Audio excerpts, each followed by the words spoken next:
Vous avez des économies et vous souhaitez les faire fructifier à l'aide d'un placement? Devriez-vous choisir un placement ayant un taux de rendement élevé ou faible? Bien sûr, un taux de rendement élevé semble l'option la plus intéressante, mais vous correspond-elle réellement? Un taux élevé vous permet d'obtenir des sommes importantes sur votre placement, mais vous risquez également de perdre des sommes tout aussi importantes. Certaines personnes vivent très bien avec ce risque, tandis que d'autres sont beaucoup plus nerveux avec leur argent. C'est ce que l'on nomme le degré de tolérance au risque d'une personne.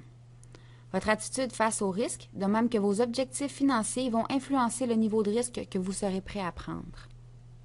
6 profils d'investisseurs sont donc couramment utilisés pour choisir le type de portefeuille d'un investisseur. Nous avons l'investisseur prudent, conservateur, modéré, équilibré, confiant et dynamique. Ici, prudent est le profil le moins risqué qui sera associé au portefeuille de placement les moins risqués également. À l'inverse, dynamique est le profil comportant le plus de risques. Marie, 25 ans, a un salaire actuel de 40 000 $.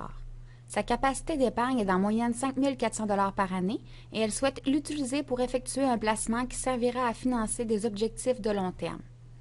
Après avoir consulté son courtier quant au placement approprié pour elle, celui-ci lui propose 6 différents portefeuilles en lien avec chacun des 6 profils d'investisseurs.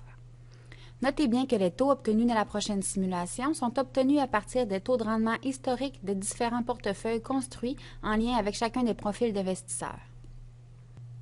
Voici la représentation graphique de la capacité d'épargne de Marie année après année. Rappelons que la capacité d'épargne d'un individu correspond à son solde budgétaire en fin d'année, c'est-à-dire le résultat de son revenu net moins le paiement de ses obligations financières et de ses principales dépenses. Nous avons fait une moyenne de la capacité d'épargne de Marie, ce qui nous a permis de déterminer que celle-ci avait en moyenne des surplus budgétaires de 5 400 $ par année. Tel que mentionné, Marie souhaite investir ses surplus, alors nous verrons la performance de son placement à travers les différents portefeuilles de placement de risques différents, de manière à bien comprendre la relation existante entre le risque et le rendement d'un portefeuille. Le tableau suivant présente les taux de rendement historiques de 2 portefeuilles de placement construits à partir d'un profil de risque prudent et conservateur. On peut remarquer que les taux ne descendent jamais en dessous de 0, ceux-ci se situant toujours entre 0 et 20 %. On peut également constater que, durant les années 1980, même les portefeuilles à faible risque ont réalisé de bonnes performances en termes de pourcentage. Les portefeuilles de placement prudents et conservateurs sont de type sécuritaire, c'est-à-dire qu'ils comportent peu de risques. Les portefeuilles à faible risque ne peuvent réaliser des rendements élevés, cependant ils sont idéaux pour les personnes fortement averses au risque, puisqu'habituellement ces portefeuilles ne réaliseront pas de rendement négatif. Ainsi, l'investisseur sera assuré de conserver son investissement initial. Ce second tableau présente les taux de rendement historiques de 2 portefeuilles de placement construits à partir d'un profil de risque modéré et équilibré. Comme ces portefeuilles contiennent un degré de risque légèrement plus élevé que les précédents, les rendements réalisés sont plus volatiles, ceux-ci variant entre moins 20 et 30 % plutôt qu'entre 0 et 20 %. En d'autres mots, les rendements produits peuvent atteindre des sommets plus élevés que pour des portefeuilles à faible risque, mais ils peuvent également atteindre des sommets plus faibles. On peut justement remarquer qu'à quelques reprises, entre 1971 et 2010, ces portefeuilles ont réalisé des rendements négatifs, c'est-à-dire en dessous de 0. Pour un investissement à long terme, ces types de portefeuilles fourniront de meilleures performances que les 2 précédents. Par conséquent, ils peuvent être intéressants pour un investisseur averse au risque puisqu'ils apportent un bon compromis entre le rendement et le risque. Finalement, on peut observer ici la performance de portefeuilles construits pour des personnes au profil confiant et dynamique, toujours entre les années 1971 à 2010. On remarque ici, les taux obtenus sont plus extrêmes que dans les tableaux précédents. En effet, la variation des taux à chaque année est plus forte que celle des portefeuilles que nous vous avons présentés précédemment, variant entre moins 40 et 60 %. On observe des rendements à la fois très élevés et très faibles. Par exemple, en 1979, le portefeuille dynamique a atteint un taux de 50 % et en 1973, il a perdu 35 %.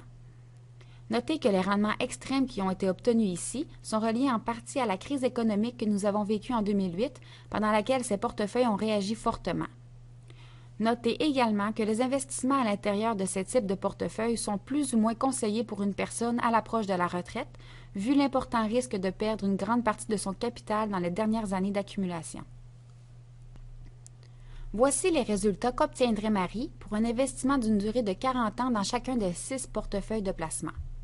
Ces chiffres tiennent compte de la capacité d'épargne de Marie, soit une moyenne de 5 400 $ par année, et sont basés sur les taux historiques des différents portefeuilles de 1971 à 2010. On peut constater qu'à long terme, les portefeuilles très risqués ont permis d'accumuler un plus grand montant que les portefeuilles à faible risque, puisque les rendements réalisés en moyenne sont supérieurs. On peut d'ailleurs voir, dans ce graphique illustrant les taux de rendement annuel moyen des 6 portefeuilles, que les portefeuilles plus risqués ont tendance à obtenir un meilleur rendement moyen. On peut expliquer ce phénomène par la relation croissante entre le risque et le rendement. Un individu qui est prêt à prendre davantage de risques s'attendra à avoir un meilleur rendement sur son placement. On peut en effet voir que le portefeuille F, soit le portefeuille dynamique, obtient un taux de rendement annuel moyen de 12,65 %. Il affiche donc une performance supérieure au portefeuille A, le portefeuille prudent, qui lui réalise des rendements annuels d'en moyenne 5,38 %.